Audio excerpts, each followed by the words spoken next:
आज का टॉपिक बहुत ही ज़्यादा इम्पोर्टेंट है और इसमें मैं आपको काफ़ी चीज़ें बताने वाला हूँ। न्यू एजुकेशन पॉलिसी या इसको हम लोग नेशनल एजुकेशन पॉलिसी बोलते हैं। काफ़ी ड्रास्टिक स्टेप है हमारे इंडिया में एक तरह से और इसने इसकी वजह से जो है हमारा जो पूरा एक तरह से कह सकते हो एजुकेशन सेक्टर है वो पूरा का पूरा बदलाव हो चुका है इसमें। मतलब एक तरह से उसमें बदलाव लाया जाएगा, राइट? तो क्या-क्या चीज़ें इसके अंतर्गत इंक्लूड होगी, क्या-क्या चीज़ें जो हैं इसमें इम्पोर्टेंट है पढ़ने लायक, वो हम लोग देखेंगे। ठीक है, अब बात करते हैं हम लोग नेशनल एजुकेशन पॉलिसी की। मैं थोड़ा-सा यहाँ पे आपको ओवरव्यू बता देता हूँ, उसके बाद फिर हम लोग थ्योरी वाले सेक्शन में पढ़ेंगे, क्या-क्या चीज़ें हैं, क्या-क्या चीज़ें नहीं हैं, ये सारी चीज़ें हम लोग जो हैं देखेंगे यहाँ पे, है ना? पहले थोड़ा मैं आपको अलग से कुछ चीज़ें बता देता हूँ, जो कि आप लोगों को पढ़ इम्पोर्टेंट है आप लोगों को जानने के लिए, ठीक है? तो सबसे पहली चीज़ जो आपका नेशनल एजुकेशन पॉलिसी है, 2020 में आई, ठीक है? अब इसको लाया कौन? इसके लिए कस्तूरी रमन कमिटी जो है वो बैठाई गई थी जिसने इसको प्रपोज़ किया, इसको लाने का प्रस्ताव दिया, ठीक है? इसमें बहुत सारी चीज़ें लाई गई। इसके पहले भी अगर हम लोग बात करें, ये कोई पहले ही एजुकेशन पॉलिसी नहीं है। इसके पहले भी कई सारी पॉलिसीज़ आ चुकी है और ये आप कह सकते हो एक तरह से तीसरी एजुकेशन पॉलिसी है। पहली उन जो एजुकेशन पॉलिसी आई थी वो 1968 में आई थी। 1968 में पहली एजुकेशन पॉलिसी आई थी, आप लोग ध्यान रखिएगा, ठीक है? इसके बाद जो दूसरी आपकी एजुकेशन पॉलिसी आई थी, वो आपकी 1968 में आई थी। 1968 बस रिवर्स है इसका, देखो आप याद भी रख सकते हो, पहला 1968 में, दूसरी 1986 में, सॉरी ये उल्टा लिख दिया मैंने, 86, ठीक है? जस्ट रिवर्स करके आप इसको लिख सकते हो, ठीक है? तो पहली कब आई? 1968 में, दूसरी कब आई? यहाँ पे मैं फ्रेश लिख देता हूँ 1986 में, ठीक है? यहाँ तक क्लियर है सभी को? इसमें बेसिकली थोड़े बहुत बदलाव भी किए गए 1992 में, लेकिन वो बहुत ज़्यादा बदलाव ऐसे नहीं थे कि जिसकी वजह से न्यू इसको एजुकेशन पॉलिसी में बहुत बड़ा बदलाव नहीं किया गया था, है ना? तो मेनली आपको ध्यान रखना है, पहली एजुकेशन पॉलिसी कब आई? 1968 में, दूसरी एजुकेशन पॉलिसी कब आई? 1986 में और ये जो तीसरी एजुकेशन पॉलिसी है जिसको न्यू एजुकेशन पॉलिसी हम लोग बोलते हैं या फिर हम कह सकते हैं ये हमारी नेशनल एजुकेशन पॉलिसी 2020, ठीक है? ये जो 2020 की एजुकेशन पॉलिसी है, ये आपकी तीसरी एजुकेशन पॉलिसी है, पहली चीज़ ये आप ध्यान रखेंगे, ठीक है? ये लागू कब से होगी? 2022 से बेसिकली इसको लागू होने का प्रपोज़ किया गया है, 2022 से लागू हो जाएगी, राइट?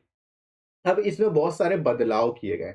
बदलाव कौन-कौन से किए गए उनकी बात करते हैं। तो सबसे पहली चीज़ जो हमारी ministry of human resource development था, ministry of human resource development जिसको एमएचआरडी बोला जाता था, इसके अंतर्गत ही सारा एजुकेशन का आता था। मतलब मिनिस्ट्री जितनी भी तरह की मिनिस्ट्री थी एजुकेशन से रिलेटेड वो सारी इसी के अंदर कंबाइन थी। ह्यूमन रिसोर्स भी इसी में इंक्लूडेड है, एजुकेशन भी इसी में इंक्लूडेड है, सब कुछ इसी में इंक्लूडेड है। इसको बताए रिप्लेस कर दिया गया, इसको कर दिया गया रिप्लेस। इसको रिप्लेस करके मिनिस्ट्री ऑफ एजुकेशन ले आए, ठीक है? इसको रिप्लेस करके हमने किस में कन्वर्ट कर दिया? मिनिस्ट्री ऑफ एजुकेशन, यानी शिक्षा मंत्रालय अपना अलग बना दिया, ठीक है? तो पहला प्रपोज़ल चेंज क्या किया गया आप ध्यान रखेंगे, ministry of human resource development को इसमें चेंज कर दिया गया मिनिस्ट्री ऑफ एजुकेशन में, राइट? आई होप यहाँ तक समझ में आ रही बात सभी को, यहाँ तक कोई दिक्कत तो नहीं है किसी को?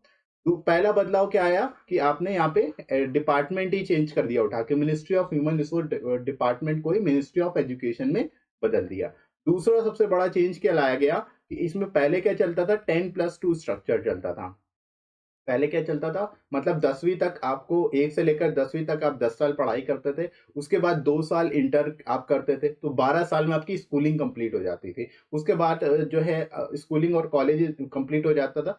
स्कूलिंग कंप्लीट के बाद आप डिग्री लेने के लिए आप यूनिवर्सिटी में जाते थे, ठीक है? तो 10+2 को इसमें रिप्लेस कर दी गई है 5+3+3+4 स्ट्रक्चर में। अभी हम लोग इसको भी डिस्कस करेंगे, 5 3 3 4 है क्या? पहले आप थोड़ा-सा याद रखने की कोशिश करिए क्योंकि आप डायरेक्टली आपको बताना पड़ेगा कि 10+2 वाला स्ट्रक्चर जो है ये किसमें चेंज कर दिया गया? 5+3+3+4 में, ठीक है? याद रखने का तरीका भी सिंपल है, 5 फिर आखिरी में 4 बीच में 3 ठीक है? ऐसे करके आप इसको याद रखते हो और अभी इसके बारे में डिस्कस करेंगे डिटेल में तो आपको और ऑटोमेटिकली याद हो जाएगा कि बेसिकली ये 5 3 3 4 है क्या एक्चुअल में, ठीक है? तो मेनली आप दूसरा बदलाव इसमें ध्यान रखेंगे, पहला बदलाव क्या किया गया कि जो आपका डिपार्टमेंट है वो बदल दिया गया। दूसरा बदलाव ये किया गया कि जो हमारा स्ट्रक्चर है स्कूलिंग का उसको चेंज कर दिया गया। यानी 10+2 स्ट्रक्चर से अब क्या हो गया 5+3+3+4, ठीक है? 5 3 3 4 का स्ट्रक्चर जो है इसमें ले आया गया। दूसरे तीसरा बदलाव इसमें क्या किया गया? तीसरा बदलाव कि स्ट्रीम को खत्म कर दिया गया। जो स्ट्रीम थे स्ट्रीम्स को खत्म कर दिया। स्ट्रीम का मतलब क्या है कि अगर आपको ग्रेजुएशन करना है तो बीकॉम कर रहे हो या बीएससी कर रहे हो, ठीक है? या फिर आप यहाँ पर अगर और कुछ करना चाहते हो जैसे एमए कर रहे हो, यहाँ पर बीए मान लेते हैं अभी क्योंकि ग्रेजुएशन वाली बात हो रही है। ये सारी चीज़ों को खत्म कर दिया गया और इसको और थोड़ा-सा डिस्कस करें तो जैसे 9th में, 10th में और आपका 12th में, 9 से लेकर 12 तक आप मान लो इसको सीधे-सीधे, 9 से लेकर 12 तक आपका कोई स्ट्रीम नहीं रहेगा। जैसे आपको हाई स्कूल में चूज़ करना पड़ता था कि आपको साइंस स्ट्रीम लेना है या फिर कॉमर्स स्ट्रीम लेना है। तो यहाँ पे स्ट्रीम वाला चक्कर ही खत्म कर दिया गया। मतलब आप कुछ भी ले सकते हो अपनी तरफ से, कोई भी सब्जेक्ट उठा सकते हो। ठीक है? इसको समझते ज़रा, कोई भी सब्जेक्ट उठा लेने का मतलब क्या है कि जो स्ट्रीम है वो नहीं रहेगी अब, कोई स्ट्रीम का चक्कर रहेगा ही नहीं। आप मान लो आप साइंस पढ़ना चाहते हो तो आप साइंस ले लोगे, अगर आपको अकाउंट्स पढ़ना है तो आप अकाउंट्स भी ले लोगे, ठीक है? इसके अलावा अगर आपको सपोज़ बायो पढ़नी है तो बायो भी आप ले सकते हो, आपको एंथ्रोपोलॉजी पढ़नी है तो एंथ्रोपोलॉजी भी पढ़ लो, तो मतलब डिफरेंट डाइवर्सिफ़ाइड होगा। मतलब आप कुछ भी कहीं से भी कुछ भी उठा सकते हो, जो मर्ज़ी आए आप वो सब्जेक्ट जिस सब्जेक्ट में आप अच्छे हो उस सब्जेक्ट को पढ़ सकते हो। तो यहाँ पे क्या है बेसिकली कोई स्ट्रीम नहीं रहेगी, आप यहाँ पे मल्टीपल एंट्री हो गई है। मल्टीपल तरीके से जो है आप यहाँ पे एंटर कर सकते हो। मल्टीपल एंट्री कर दी गई है ना? और कहीं पर भी आप एग्ज़िट भी ले सकते हो। तो यहाँ पे स्ट्रीम का चक्कर पूरी तरह से खत्म कर दिया गया। ठीक है? तो ये आप बेसिक चीज़ याद रखेंगे। यहाँ तक आई होप समझ में आ रही बात? यहाँ तक सबको क्लियर है? हिस्ट्री पहली चीज़ आपको समझ में आ गया कि कब इसको ये कौन-सी पॉलिसी है? तीसरी पॉलिसी है। पहली कब आई थी? 1968 में आई थी, दूसरी 86 में आई थी और तीसरी जो है 2020, ठीक है? ये 3 हो गई। उसके बाद आपको क्या याद रखना है? पहली चीज़ कि आपका 10+2 स्ट्रक्चर जो है वो बदल दिया गया। किसमें? 5-3-3-4 में। 5+3+3+4 में। 5-3-3-4 में स्ट्रक्चर बदल दिया गया। उसके बाद ministry of human resource development जो है वो एजुकेशन मिनिस्ट्री बन गई, मिनिस्ट्री ऑफ एजुकेशन बन गई, ये आप याद रखोगे, ठीक है? अब इससे रिलेटेड थोड़ा और आगे डिस्कस, यहाँ तक कोई दिक्कत तो नहीं है? होल इंडिया में कब से शुरू होगा? 2022 से आरती, 2022 से शुरू होने का है, अब 2022 से लगभग जो है ये शुरू हो जाएगा, राइट? इतनी चीजें में कोई दिक्कत नहीं किसी को, यहाँ तक कोई समस्या नहीं होनी चाहिए, ठीक है? अब समझिए जरा, अब जो पहले ये आपका जो था जो जो हमारा पहले वाला स्ट्रक्चर था उसमें क्या था कि ये जो 10+2 वाला स्ट्रक्चर था उसकी स्कूलिंग मतलब उसकी शुरुआत कहाँ से होती थी, स्टार्टिंग कहाँ से होती थी? स्टार्टिंग जो होती थी आप लोग ध्यान रखेंगे 6 इयर्स से हो जाती थी। 6 साल से बेसिकली स्टार्टिंग हो जाती थी और 10 मतलब 6 साल से बच्चा क्लास 1 में आएगा, 6 साल के बाद उसके बाद फिर पढ़ता रहेगा तो 10 साल इधर पढ़ेगा, 2 साल इधर पढ़ेगा, यानी टोटल 18 साल की उम्र में वो क्या हो जाएगा, अपना ग्रेजुएट कंप्लीट कर मतलब वो अपनी स्कूलिंग कंप्लीट कर लेगा, है ना? उसके बाद वो क्या जाएगा, ये जो है वो यूनिवर्सिटी में जाता था, ठीक है? ये स्ट्रक्चर था पहले। लेकिन अब क्या क्या दिया गया है, अब जो नया स्ट्रक्चर आ गया है उसमें क्या है कि 5+3+3+4 का स्ट्रक्चर है। यानी अभी पहले स्कूलिंग कितने साल की हो रही थी, 12 साल की, 12 ईयर्स की हो रही थी। अब कितनी हो गई, देखो यहाँ पे अगर जोड़ोगे 6 4 10 5 15, यानी अब स्कूलिंग 15 ईयर्स की हो जाएगी। यानी अब ये 3 साल ज़्यादा पढ़ने पड़ेंगे क्या हमें? ऐसा नहीं है, अब उसी में इंक्लूड कर दिया गया है। कैसे इंक्लूड कर दिया गया है? पहले 6 साल से स्कूलिंग स्टार्ट होती थी, अब 3 साल से स्टार्ट हो जाएगी। तो इसकी स्टार्टिंग है वो कहाँ से होगी? 3 ईयर्स से हो जाएगी। समझ में बात आ रही है? मतलब पहले बच्चे को फर्स्ट में एडमिशन लेना होगा तो 6 साल में एडमिशन ले लिया जाता था। अब क्या है, 3 साल से ही शुरुआत हो जाएगी, 3 साल में ही एडमिशन ले लिया जाएगा, 3 साल में ही शुरुआत कर दी जाएगी। यानी स्टार्टिंग आप ध्यान रखिएगा, स्टार्टिंग जो 10+2 स्ट्रक्चर में होती थी वो 6 ईयर्स से होती थी। बच्चा जब 6 साल का आएगा तब पढ़ाई शुरू होगी। लेकिन यहाँ पे स्टार्टिंग जो हो जाएगी वो 3 साल से ही हो जाएगी। थर्ड ईयर में जैसे आया उसकी जो है तीसरा साल जैसे ही बच्चे का वो तुरंत उसको एडमिशन कर दिया जाएगा स्कूल में। मतलब वो फिर स्कूल में उसकी पढ़ाई शुरू हो जाएगी। ठीक है? अब बात कर लेते हैं स्ट्रक्चर की थोड़ा-सा। ठीक है? स्ट्रक्चर जो है इसमें ध्यान रखिएगा, जो आपका 5+3+3+4 का जो स्ट्रक्चर ये है क्या एक्चुअल में? 5+3+3+4 का स्ट्रक्चर है क्या? समझिए। इसमें जो पहले के 5 इयर्स हैं, पहले के 5 साल हैं, इनको फाउंडेशन बोला जाता है। ये आपके फाउंडेशन ईयर्स हैं। पहले के जो 5 साल हैं, फर्स्ट 5 इयर्स जो है, ये क्या आपके लिए फाउंडेशन है, ठीक है? फाउंडेशन क्या है, इसमें मेनली क्या है, जो शुरुआत के 3 इयर्स होंगे, वो आपके प्ले ग्रुप में आएँगे एक तरह से। प्ले ग्रुप या फिर आंगनबाड़ी आप बोल सकते हो। आंगनबाड़ी में जो बच्चे गाँव वगैरह में होते हैं, वो आंगनबाड़ी में पढ़ते हैं और जो प्ले ग्रुप होता है, वो बेसिकली जो है 3 साल तक शुरुआत के जो 3 साल हैं, जैसे वहाँ पे 6 साल से स्टार्टिंग हो रही थी, यहाँ पे 3 साल से हो रही है। तो बचे हुए जो 3 साल एक्स्ट्रा यहाँ पे मिल रहे हैं, वो 3 साल कहाँ पे यूज़ होंगे? आंगनबाड़ी या फिर प्ले ग्रुप में होंगे। यहाँ पे बच्चों को पढ़ाया-लिखाया कुछ नहीं जाएगा, बस खिलाया जाएगा, खेलो, जो मर्ज़ी है खेलो। खूब इंस्ट्रूमेंट वगैरह होंगे खेलने के लिए, बस यहाँ पे बच्चों को बैठना सिखाया जाएगा कि कैसे बैठना है। समझ में आ रहा है? मतलब उतने टाइम तक बेसिकली सिटिंग भी ज़रूरी है, अगर वो बैठना ही नहीं उनको आएगा, तो फिर आगे वो पढ़ाई कैसे करेंगे? तो मतलब फाउंडेशन में यहाँ पे उनकी बस स्कूलिंग स्टार्टिंग हो जाएगी 3 साल से। ठीक है, 3 साल से स्टार्टिंग हो जाएगी और शुरुआत के 3 साल जो है वो केवल खेलेंगे। उनको पढ़ाई से कोई मतलब नहीं है, उनको बस खेलना-खेलना है। फिर अगले 2 साल जो है फर्स्ट एंड सेकंड जो होता है आपका, फर्स्ट एंड सेकंड जो हो जाएगा, वो भी इसी में इंक्लूड हो जाएगा और यहाँ तक आपके कोई भी एग्ज़ाम नहीं होंगे। इस लेवल पे आपके कोई भी एग्ज़ाम नहीं होंगे, नो एग्ज़ाम्स। सारी बात आ रही है मतलब बच्चे को टेंशन नहीं है, पास होगा, फेल होगा, कोई टेंशन नहीं है, उसको बस खेलना-खेलना है। शुरुआत के 5 साल वो केवल खेलेगा।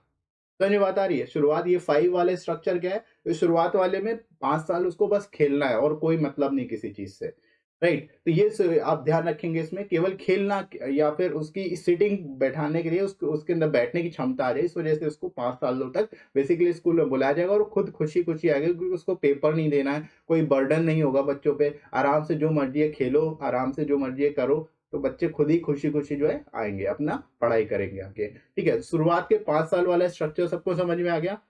इसके बाद हम लोग आगे बढ़ते हैं। 5 साल आपको समझ में आ गया, शुरुआत का 5 + 3 + 3 + 4 में 5 ईयर हो गया। अब बचे हुए 3 साल जो हैं, बचे हुए 3 साल इनको प्रिपरेटरी स्टेज बोलते हैं, प्रिपरेटरी स्टेज बोला जाएगा इसको, ठीक है? प्रिपरेटरी स्टेज है ये आपका, ठीक है? अब इसमें क्या होगा, इसमें 3 साल तक ये पूरी की पूरी 3 साल तक रहेगी। शुरुआत में 5 साल तक आपका प्ले ग्रुप और आंगनबाड़ी और फर्स्ट और सेकंड आ गया। इसमें फर्स्ट सेकंड वाला इंक्लूड हो गया, फर्स्ट और सेकंड इसी में इंक्लूड है। तो फर्स्ट सेकंड के बाद बाकी के 3 साल यहाँ पे रहेगा, प्रिपरेटरी स्टेज रहेगी, मतलब बाकी कौन से ईयर हो गए? 3 से लेकर के 5 तक। यहाँ पे जो ये क्लासेस हैं 3 से लेकर 5 तक, तीसरी क्लास, चौथी क्लास और 5वीं क्लास, ये इस प्रिपरेटरी स्टेज में आएगी। ठीक है? और यहाँ से इनका एक एग्ज़ाम स्टार्ट होगा। यहाँ से एग्ज़ाम स्टार्ट होगा मतलब इस स्टेज पे आके मतलब तीसरी कक्षा से अब उनको पेपर देना पड़ेगा। मतलब वो एग्ज़ाम में बेसिकली जो है पेपर देंगे, एग्ज़ाम उनका होगा। मतलब अब थोड़ा-सा उनके ऊपर जब वो खेलना, बैठना सीख जाएँगे तो अब उनके ऊपर थोड़ा-सा खेल-खेल में ही अब उनसे एग्ज़ाम भी ले लिया जाएगा कि भई आप थोड़ा-सा बच्चों से एग्ज़ाम भी ले सकते हैं। ठीक है? तो यहाँ से एग्ज़ाम का प्रोसेस जो है ये प्रिपरेटरी स्टेज में से शुरू हो जाता है, सेकंड वाले स्टेज में। ठीक है? पहले वाले स्टेज में क्या था कि अभी तक खेल रहे थे पाँचों साल तक आराम से खेल रहे हैं, मौज-मस्ती कर रहे हैं। अब यहाँ पे थोड़ा-सा उनसे पढ़ाई का भी स्टार्टिंग हो जाएगी, पढ़ाई और अच्छे से होने लगेगी। और दूसरी इसमें चीज़ क्या है कि रीजनल लैंग्वेज में सिखाया जाएगा। रीजनल लैंग्वेज में सिखाया जाएगा या फिर जो हमारी ऑफिशियल लैंग्वेजेस हैं 22 ऑफिशियल लैंग्वेजेस उनमें से जो भी लैंग्वेज में वो सीखना चाहें वो सीख सकते हैं। तो रीजनल लैंग्वेज पे ज़्यादा फोकस किया जाएगा ये आप ध्यान रखिएगा इसमें, ठीक है? रीजनल लैंग्वेज जो उनकी मदर लैंग्वेज जिस लैंग्वेज में वो बोल रहे हैं वैसे साउथ के बच्चे तो इंग्लिश में या तमिल में या कन्नड़ में या फिर जो उनकी रीजनल लैंग्वेज है उसमें बेसिकली उनको पढ़ाया जाएगा। ठीक है, बाकी इंग्लिश को भी उतना फ़ोकस नहीं किया गया, पढ़ाने वाले अगर आप पढ़ाना चाहते हो तो पढ़ाइए, अदरवाइज़ नहीं पढ़ाइए। ठीक है, तो ये पूरा रहेगा किसके अंदर में, ये थर्ड वाली स्टेज में रहेगा। यहाँ तक बात समझ में आ रही है? थर्ड वाले में क्या होने वाला है? यहाँ तक कोई दिक्कत तो नहीं किसी को? 5 वाला समझ में आ गया, 3 वाला समझ में आ गया। इसके बाद अगला जो 3 है, ये क्या होगा? ये बेसिकली मिडल स्टेज होगी। ये जो अगली 3 वाली होगी, इसको मिडल स्टेज बोला जाता है। ठीक है, अब ये मिडल स्टेज में फिर से 3 साल के लिए होगी, जैसे आपको दिख रहा है यहाँ पे 5, 3 + 3 अब ये 3 ये जो दिया गया है ना स्ट्रक्चर, ये स्कूलिंग का ही है, कितने साल तक पढ़ेंगे। ऐज से मतलब नहीं है इसको, ये स्कूलिंग का मतलब है कि कितने-कितने साल तक पढ़ेंगे, राइट? किस-किस क्लासेस में या किस-किस लेवल पे पढ़ेंगे इससे मतलब है। तो ये मिडल की जो स्टेज होगी वो 3 साल चलेगी आपकी लास्ट वाली जो है 3 साल तक चलेगी, जो कि आप अब आपको पता है यहाँ तक हम लोग 5th क्लास तक हो चुका है, तो बचे हुए 3 साल कितने होंगे 6, 7th और 8 यानी 6 से लेकर 8th ईयर तक जो क्लासेस है 8th क्लासेस आप लिख लो इसको, 8th क्लासेस तक जो है ये मिडल स्टेज चलेगी। यहाँ पे 6 से लेकर 8वीं क्लास तक चलेगी। यहाँ पर बच्चों को जो है अलग-अलग चीज़ें सिखाई जाएगी जैसे कंप्यूटर सिखाया जाएगा, ठीक है? इसके अलावा वोकेशनल चीज़ें सिखाई जाएँगी, टेक्निकल चीज़ें सिखाई जाएँगी। इस तरह की चीज़ें मतलब और उनका अच्छे से विकास होगा एक तरह से। आर्ट, साइंस, कल्चर सारी चीज़ें यहाँ पे सिखाना शुरू हो जाएगा। मतलब 6 से लेकर 8th क्लास तक उनको हर तरह की नॉलेज दे दी जाएगी कंप्लीटली, राइट? समझ में आ रहा है यहाँ तक? तो ये आपका मिडल स्टेज, ये बेसिकली क्या कहलाएगी मिडल स्टेज। इसके बाद लास्ट स्टेज आती है आपकी फोर्थ वाली, ठीक है, 5+3+3+4। अब फोर्थ वाली स्टेज की बात करते हैं। फोर्थ ये अर्ली स्टेज क्या होगी, इसमें सिंपली कोई स्ट्रीम नहीं होगा, इसमें कोई भी स्ट्रीम नहीं होगा, ठीक है, स्ट्रीम नहीं होगा। अब देखो हम लोगों ने कहाँ तक देख लिया, अभी लास्ट वाले में हम लोगों ने देखा कि भाई जो क्लासेस रहेंगी वो 8th तक रहेंगी। यहाँ पर क्या था, क्लासेस 8th तक थी। अब 8th के बाद अगले 4 साल यानी 9 से लेकर के आपका जो 12th तक है, 9 to 12th क्लास तक, 9 से 12वीं क्लास तक जो है ये आपका लास्ट 4 वाला चलेगा। 9 से लेकर अगली 12वीं क्लासेस तक आपका कोई स्ट्रीम नहीं रहेगा यहाँ पे। जैसे आप साइंस स्ट्रीम से पढ़ाई कर रहे हो, हाई स्कूल में जैसे आपको स्ट्रीम चूज करना था, साइंस लोगे, कॉमर्स लोगे या आप आर्ट लोगे, तो ये आर्ट कॉमर्स साइंस का लफड़ा खत्म कर दिया गया है। अब कुछ भी आप ले सकते हो, जो आपको सब्जेक्ट पढ़ने में अच्छा लग रहा है, जिसपे आप अच्छे हो, वो सब्जेक्ट आप ले सकते हो, राइट। इसके अलावा इसी स्टेज में क्रिटिकल थिंकिंग भी हो जाएगी। क्रिटिकल थिंकिंग, क्रिटिकल थिंकिंग क्या है, बच्चों को सिखाया जाएगा, बताया जाएगा, प्रैक्टिकली चीजों को बताया जाएगा कि ये चीज होती है तो कैसे होती है, क्या कारण है, ये सारी चीजें। तो क्रिटिकल थिंकिंग भी उनके अंदर क्या है, धीरे धीरे डेवलप होना शुरू हो जाएगी। समझ में आ रहा है। तो ये आपका 5+3+3+4 का जो है स्ट्रक्चर रहा है। इसके आगे अगर हम लोग बात करेंगे तो पूरा स्ट्रक्चर आप लोग को समझ में आ गया, यहाँ तक कोई दिक्कत नहीं होनी चाहिए। इसके अलावा एक और लेवल जो है इसी में बदलाव किया गया, वो ग्रेजुएशन लेवल का। ग्रेजुएशन लेवल पर, ग्रेजुएशन लेवल पहले क्या होता था, 3 साल का होता था, अब की 4 साल का होगा, ठीक है। 4 साल का ग्रेजुएशन होगा, जिसमें फर्स्ट ईयर, पहला जो ईयर होगा। अब इसमें अच्छी बात यह है कि आप कहीं पर भी छोड़ सकते हो उसको। पहले ईयर पे आपको केवल सर्टिफिकेट मिलेगा, ठीक है, मतलब अगर आप ग्रेजुएट तो कहलाओगे, लेकिन वो केवल सर्टिफिकेट होगा। दूसरे अगर सेकेंड ईयर की अगर हम लोग बात करें तो यहाँ पे आपको डिप्लोमा मिल जाएगा। डिप्लोमा मतलब आपके पास, अगर आप मान लो सपोज सेकेंड ईयर तक आपने पढ़ाई करी और उसके बाद छोड़ दी, तो आपके पास ग्रेजुएशन होगा डिप्लोमा लेवल का, ठीक है। डिप्लोमा लेवल का आपके पास ग्रेजुएशन हो जाएगा। फिर थर्ड ईयर में अगर हम लोग यहाँ पर आते हैं तो यहाँ पर आपको डिग्री मिल जाएगी, डिग्री। डिग्री अब ये जॉब वगैरह आपको चाहिए, या फिर आप कंपटीशन लेवल की तैयारी कर रहे हो, तो उस केस में आपको ये डिग्री चाहिए होगी। मतलब जैसे होता है ना कि अगर आपको यूपीएससी करनी है, एसएससी, सीजीएल देना है, तो आप ग्रेजुएट होना चाहिए। ग्रेजुएट का लेवल यही थर्ड ईयर तक है, ठीक है। उसके बाद फोर्थ और इसमें ऐड कर दिया गया, फोर्थ जो है इसमें आपको रिसर्च और कराई जाएगी। मतलब आप अगर और पढ़ना चाहते हो तो आप रिसर्च कर सकते हो, तो ये पूरा आपका ग्रेजुएशन हो जाएगा। अब ये ग्रेजुएशन हो जाएगा तो अब पीजी अगर करना होगा, आपको पोस्ट ग्रेजुएट करना होगा, तो उसमें 1 साल या 2 साल इन दोनों का रखा गया है। मतलब जो लोग पूरा 4 साल ग्रेजुएशन करके आएंगे वो 1 साल बेसिकली पीजी करेंगे। जो 3 साल के बाद छोड़ देंगे उसके बाद फिर वो उनको 2 साल के लिए आपको जो है पीजी करना पड़ेगा, पोस्ट ग्रेजुएट करना पड़ेगा, ठीक है। तो ये आप ध्यान रखिएगा। एक चीज और ध्यान रखिएगा, जो एमफिल है इसको खत्म कर दिया गया है, एमफिल वाली पोस्ट को जो है खत्म कर दिया गया है। पीएचडी अभी भी है, 4 साल की होती है, तो उसमें कोई दिक्कत नहीं है, ठीक है। तो यहाँ तक इतनी चीजें बेसिकली जो है आपको यहाँ पे ध्यान रखनी है इससे रिलेटेड। इसके बाहर आपसे कुछ नहीं पूछा जाएगा, जो चीजें आएंगी इतने में ही आपको जो है आ जाएंगी। क्लियर हो रही है बात सभी को? इतनी बात यहाँ तक सभी को क्लियर है? इतनी अगर आपको इन्फॉर्मेशन है इसके रिगार्डिंग, तो अलग से फिर कुछ नहीं आना है, बस इतना ही आना है, जो भी आना है इतने से ही आपको सारी इन्फॉर्मेशन बेसिकली मिल जाएगी। क्लियर है? इस शुरुआत में प्ले ग्रुप से स्टार्टिंग हो जाएगी, बताया ना, 3 साल से शुरुआत हो रही है, 3 ईयर से स्टार्टिंग हो रही है। मतलब 3 साल का जब बच्चा होगा, 3 साल से ही स्कूल में उसको एडमिशन करा दिया जाएगा, तो प्री स्कूलिंग उसकी कहलाती है। पीजी हम लोग बोलते हैं ना, किंडर गार्टन, केजी वाला होता है, जो किंडर गार्टन होता है ना जिसको बोलते हैं, तो केजी में, पीजी में, ऐसे करके 3 साल से ही वो आ जाएगा। उसके बाद अगले शुरुआत के 5 सालों तक जो है फर्स्ट एंड सेकेंड उसका हो जाएगा पीजी, जो है केजी वगैरह वो सब उसी में हो जाएगा, स्कूलिंग हो जाएगी। समझ आ गई पूरी बात? इतनी चीजें मेनली आपको ध्यान रखनी इससे रिलेटेड, इसके बाहर कुछ नहीं है। इतनी चीजें आपके दिमाग में रहेंगी तो आपसे कुछ भी पूछ लिया जाए आप बहुत ही बेहतरीन तरीके से बता सकते हो, राइट। इसके साथ ही साथ फ्रेंड्स आप इस बुक को ले सकते हो, जो आप सभी के लिए काफ़ी ज़्यादा हेल्पफुल होगी, स्पेशली इंटरव्यू के लिए आपकी। इसमें आपको 100+ इंटरव्यू से रिलेटेड क्वेश्चन आंसर मिल जाएंगे, जिनको आप प्रैक्टिस कर सकते हो, जो कि आपके एग्जाम में ज़्यादा से ज़्यादा पूछे जाने के चांसेस है। आपके इंटरव्यू में मोस्ट प्रोबेबली ये क्वेश्चन पूछे जा सकते हैं। ऐसे सारे क्वेश्चन यहाँ पे आपको एक सीरीज मिल जाएगी क्वेश्चन की। साथ ही साथ यहाँ पे आपको करंट और सिक्योरिटी रिलेटेड टॉपिक्स भी मिलेंगे इसी बुक में। आपको अलग से कुछ प्रिपेयर करने की जरूरत नहीं है। सारे जितने भी recent current and security related issues है वो सारे के सारे इस बुक में कवर किए गए हैं। साथ ही साथ जो है आपको ये लोएस्ट कॉस्ट में आपको ये बुक मिल जाएगी। एडिशनल आपको 30% डिस्काउंट भी मिल जाएगा। तो डिस्क्रिप्शन में दोस्तों लिंक दिया गया है, वहां से जाके आप इस बुक को ले सकते हो और अपनी प्रिपरेशन को और बेहतर तरीके से कर सकते हो। Right friends. अब देखो सबसे पहली चीज यहाँ पे जो कैबिनेट है इसने हमारी कैबिनेट ने अप्रूव की न्यू एजुकेशन पॉलिसी जुलाई 2020 में 2020 में बेसिकली इसको जो है लागू कर दिया गया था। अब इसने सजेस्ट किया गया एग्जिस्टिंग एजुकेशन जो पॉलिसी है उसमें कुछ बदलाव किए गए हैं, जिसमें क्या है कि जो ministry of human resource development है इसको मिनिस्ट्री ऑफ एजुकेशन में बदल दिया गया, राइट। और इसके अलावा अभी करंट में जो एजुकेशन मिनिस्टर है वो ध्यान रखिएगा मिस्टर धर्मेंद्र प्रधान जी हैं, ठीक है, मिस्टर धर्मेंद्र प्रधान। आप ध्यान रखिएगा, पूछा जा सकता है कि who is the current education minister, तो धर्मेंद्र प्रधान आप ध्यान रखिए, प्रधान राय याद रखेंगे तो भी आप याद रख सक पाओगे।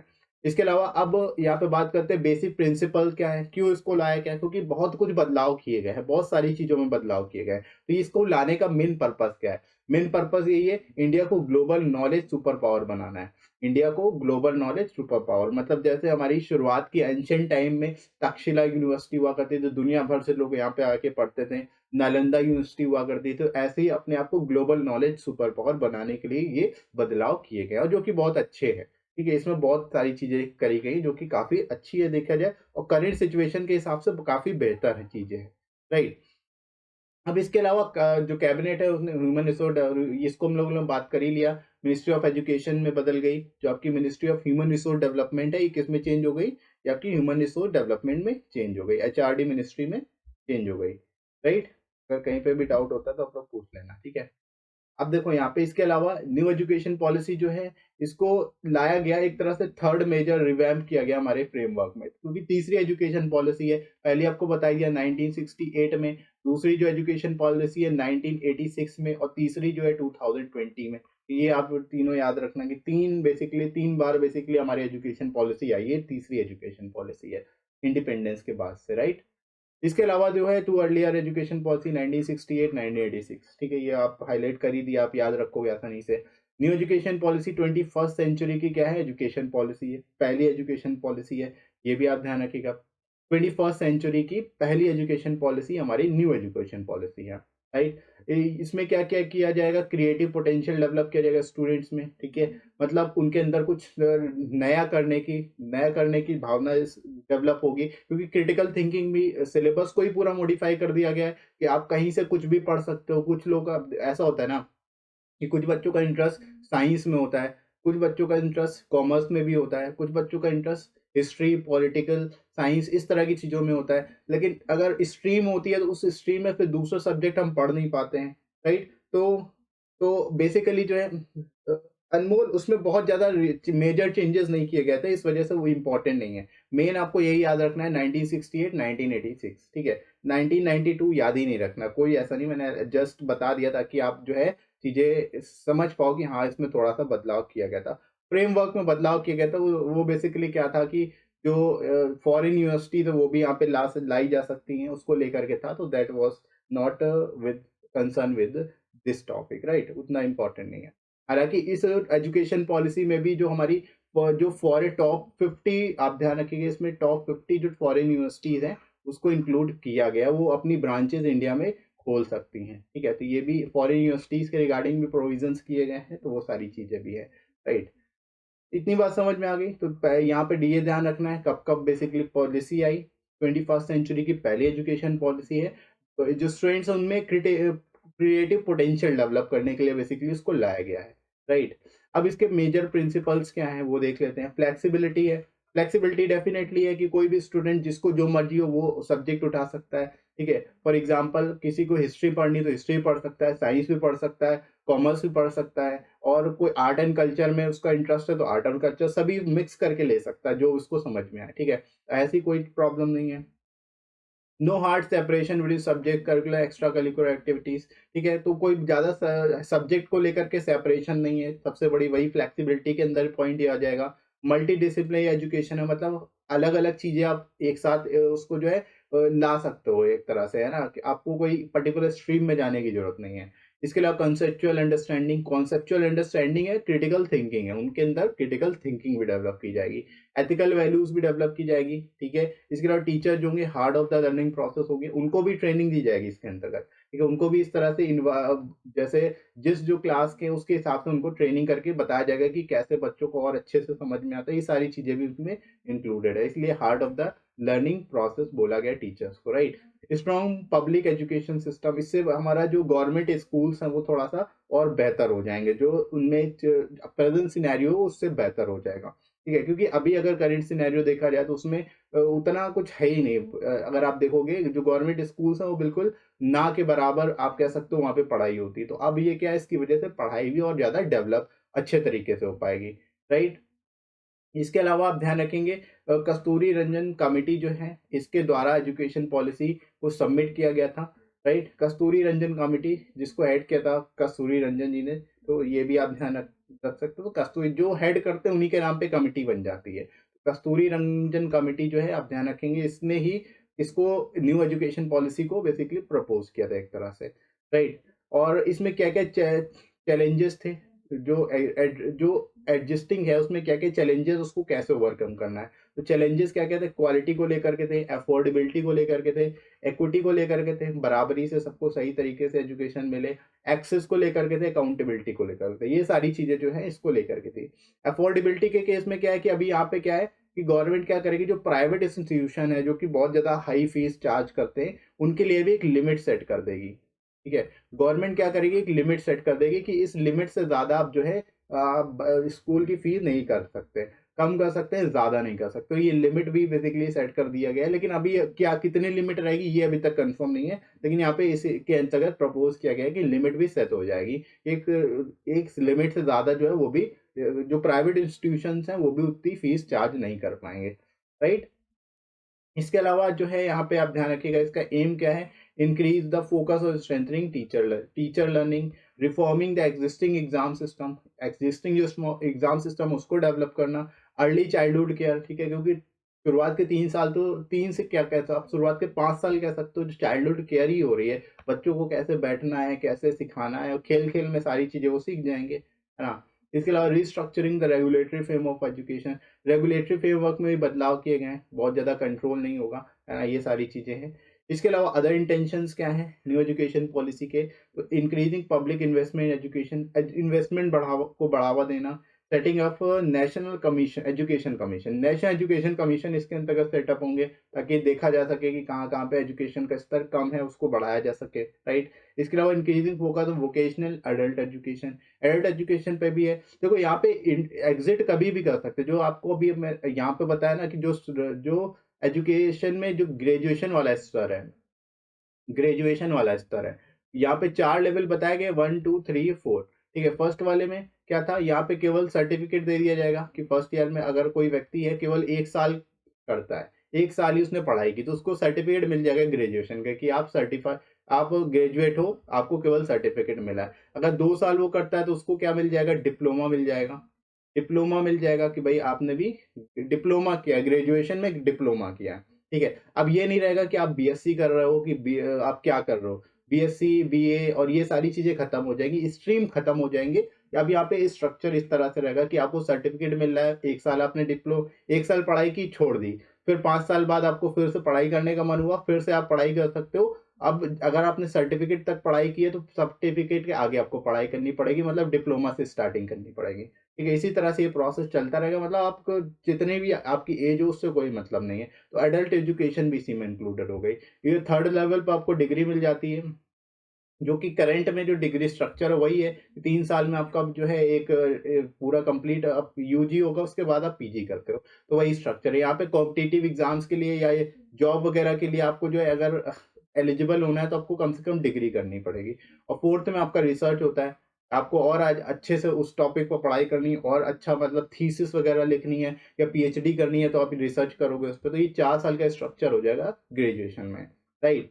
तो ये बेसिकली स्ट्रक्चर क्यों लाया गया, इसमें ये एडल्ट एजुकेशन को देखते हुए लाया गया कि ऐसा भी होता है कि कुछ लोग भाई कुछ ऐसे पॉइंट जगह होती है जहाँ पे उतना अच्छा नहीं स्कोप है पढ़ाई का, तो वहाँ पे क्या है कि बच्चे आधे में ही ड्रॉप कर देते हैं, तो उनको फायदा हो सके इस वजह से स्ट्रक्चर को लाया गया। कभी भी एग्जिट कर सकते हैं, कभी भी री इंटर कर सकते हैं, ठीक है। तो इसमें बाउंडेशन नहीं है कि आप 2 साल का गैप हो गया तो आप पढ़ाई नहीं कर, दोबारा से एडमिशन नहीं ले सकते ग्रेजुएशन में, तो ऐसा सब कुछ खत्म कर दिया गया, राइट। मतलब कभी भी जब मर्जी हो तब आके एडमिशन ले लो।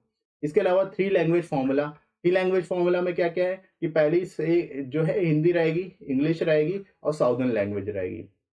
इंग्लिश पे हालाँकि फ़ोकस नहीं किया गया है। इंग्लिश पे जो है यहाँ पे बिल्कुल भी फ़ोकस नहीं किया गया, कहीं पर भी नहीं कहा गया कि इंग्लिश को पढ़ाया जाए। लेकिन जो प्राइवेट इंस्टीट्यूशन है वो तो इंग्लिश में अभी तक चले आ रहे हैं, तो इंग्लिश को ही बढ़ावा देंगे, है ना? तो इस वजह से इंग्लिश, हिंदी इंक्लूडेड है और साउदर्न लैंग्वेज यानी जो आपकी मदर लैंग्वेजेज़ हैं, ठीक है? वो इंक्लूड, जैसे हिंदी की है, हिंदी नॉर्दर्न में होती है, इसके अलावा अगर आप साउथ में आओगे तो जो आपकी तेलुगु है, मलयालम है, कन्नड़ है, इस तरह की ये जो लैंग्वेजेज़ हैं, ये सभी लैंग्वेजेज़ को बढ़ावा दिया जाएगा। तमिल है, ठीक है? तो ये रीजनल लैंग्वेजेज़ जो साउदर्न लैंग्वेजेज़ हैं, उनको भी बढ़ावा दिया जाएगा। साथ ही साथ इंग्लिश को उन नॉन हिंदी स्पीकिंग स्टेट्स में बढ़ावा दिया जाएगा, ताकि ये 3 लैंग्वेज स्ट्रक्चर जो है, ये फ़ॉर्मूला बन जाए। राइट।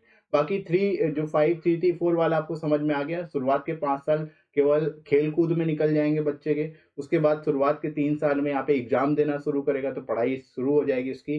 फिर उसके बाद मिडल लेवल पे चला जाएगा, मिडल स्टेज पे आ जाएगा यहाँ पे, और फिर ये लास्ट स्टेज होगी जहाँ पे वो पूरा 12th तक कंप्लीट कर लेगा। तो इस तरह से चलेगा। शुरुआत के 3 साल जो है प्री स्कूलिंग और आंगनबाड़ी एजुकेशन होगी, 2 साल प्राइमरी एजुकेशन होगी, इसी 5 वाले के अंतर्गत। ठीक है? इससे क्या होगा, इस पॉलिसी का एम क्या है, एलिमिनेट प्रॉब्लम ऑफ पेडागॉजी।